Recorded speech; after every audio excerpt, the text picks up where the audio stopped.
Welcome to this explainer. Let's be honest, whenever researchers hear the letters IRB, most of us let out a collective groan at the thought of a massive bureaucratic hurdle. But today, we're taking the Mahidol University Institutional Review Board process and transforming it into exactly what it was meant to be, a meaningful, easy-to-navigate ethical safeguard. You know, as social science researchers, we deal with people's stories, behaviors, and opinions every single day. Because of that, ethics isn't just a checklist to cross off. It's literally the absolute heart of what we do. So let's make this process clear and totally approachable. All right, here's our roadmap for today. Section 1. Dark History of Research. We've got to start by understanding that the IRB isn't just annoying paperwork. It's a vital shield, and it was built directly out of some truly tragic lessons. Taking a look back, the massive pressure for reform really kicked off with the Tuskegee syphilis study in 1932.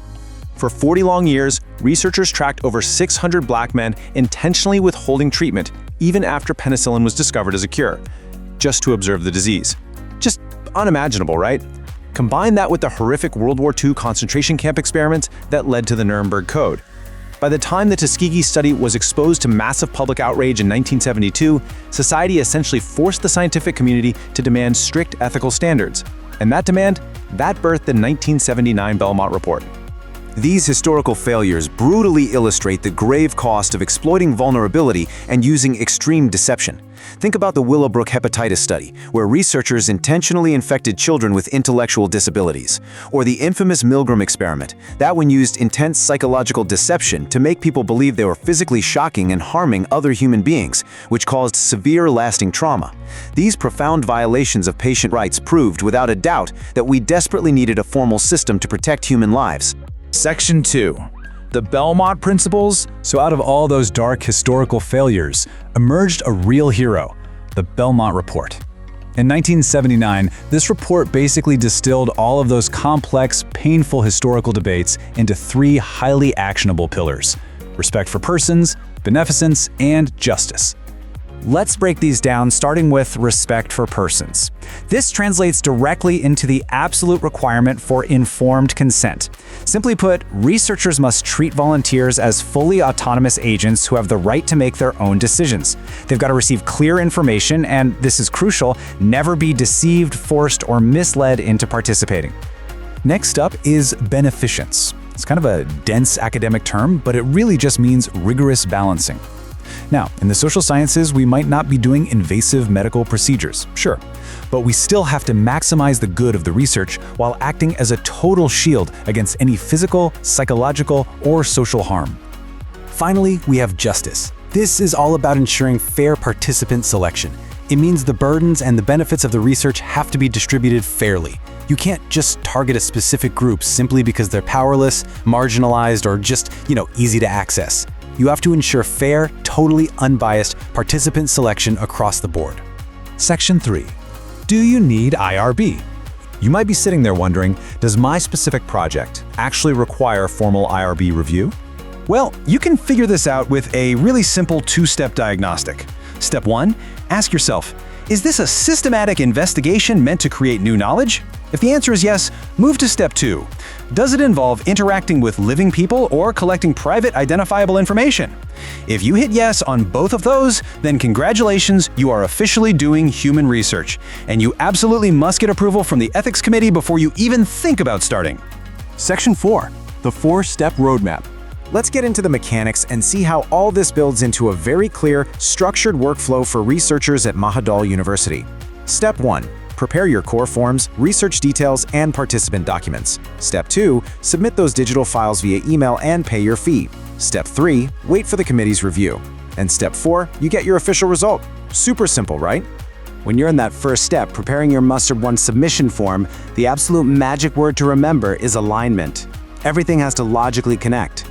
If your methodology involves a 45-minute in-depth interview, well, that has to align with potential risks, like emotional discomfort. And then those risks must lead straight to your data protection plans. Things like anonymizing files with code numbers and storing them away in locked cabinets. It has to be a continuous, unbroken logical chain. While you're preparing those forms, you also have to determine exactly how you'll recruit and compensate your subjects. And right here is where we need to beware of something called undue inducement. What does that mean? It means offering a reward so massive that it literally clouds a person's judgment. It might cause them to accept unreasonable risks they normally wouldn't, or even lie about their background just to get the cash. This actually creates a truly fascinating ethical dilemma for us. Should you pay your volunteers? I mean, social science usually involves minimal physical risk, but offering too much money can seriously compromise the scientific validity of your data by creating a selection bias. To prevent this, ethical guidelines strongly recommend what's known as the appreciation model for low-risk surveys. This means offering small, non-cash incentives, like a token of appreciation valued at no more than 100 baht, rather than throwing around large monetary payments. Another crucial step in the preparation phase is consent, and this operates on a sliding scale based entirely on age. For kids under 7, only the legal guardian signs. For ages 7 to 12, we request the child's assent plus the guardian's signature.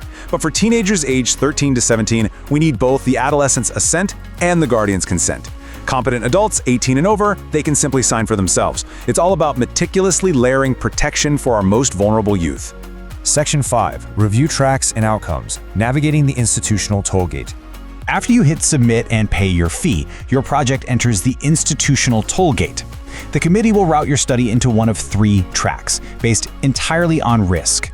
Doing a purely anonymous online student survey, that goes straight to exemption, which is the fastest track. Studying office worker stress with basic questionnaires, that'll be expedited, since the risk doesn't really exceed normal daily life. But if you're interviewing domestic violence survivors, the severe psychological risks involved mean you're going to go through a highly rigorous full board review.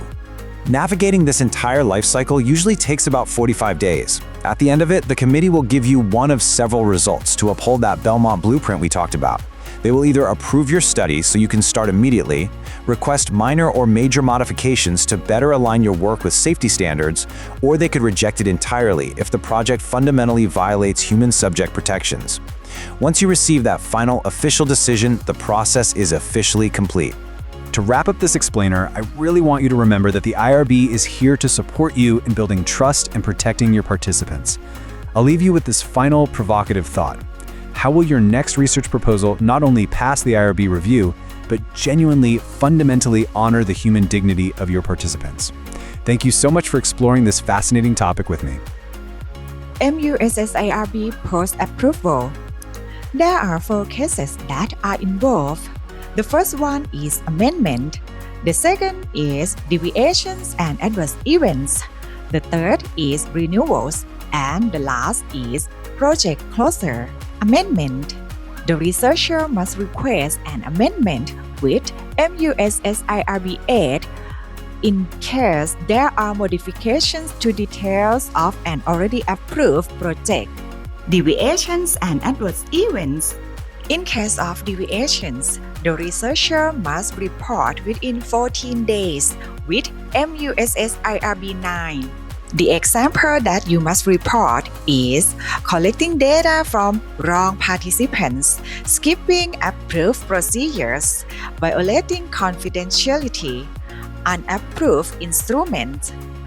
When the adverse events happens, the researcher must report with MUSS-IRB 14. For serious adverse events, the researcher must report within 7 days. For minor adverse events, the researcher must report within 15 days. Renewals. The researcher must submit requests at least 30 days before expiration with MUSS-IRB 10. In case of funded research, there is a 1,000 baht fee. Project closure. At the end of the project line, the researcher must report with MUSS-IRB 13 within 30 days after completing data collection.